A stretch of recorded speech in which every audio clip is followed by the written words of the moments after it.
The FBI says investigators still have not determined who is responsible for a massive cyber attack on Sony. Employees' social security numbers, personal emails, and salaries were leaked by this giant hack. And tonight there are reports that employees are now resorting to old-fashioned pen and paper to complete assignments and store information at Sony.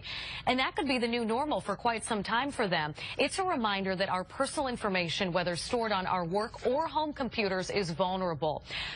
Trustwave is a Chicago-based information and technology security company. And while they couldn't speak specifically about what went wrong at Sony, they offered information on how you and your employer should react to the news.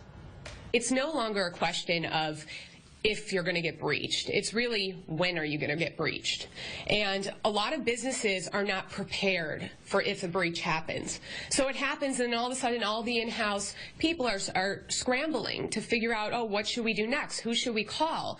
Should we notify legal? What should legal do? Should we notify our PR department? What should they do? How do we notify customers? And while people are trying to figure this out, the longer the criminals have to infiltrate their infrastructure and pull data and steal data. Trustwave has found that many people are still using the same password, and believe it or not, hackers know what that password is. Larry, do you? You know, I think I did that story a year ago, but I can't remember. It's actually password 1. That's right. That's right. The same password people were using a year ago. As Larry did the story, they're still using right now. So Trustwave suggests using a phrase password like Fox 32 is the best station, altogether, as in one word.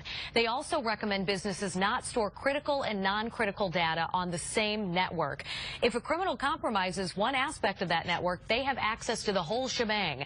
Trustwave also recommends businesses use firewalls to segment that data. That way, if one component gets hacked, the other is safe. And finally, you know those ads that you see on social media pages that promise the best deal you've ever seen on a coat or shoes? Don't click on it.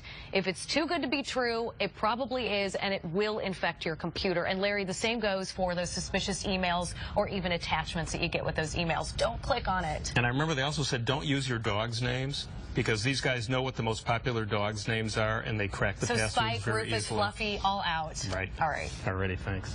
It's a murder mystery.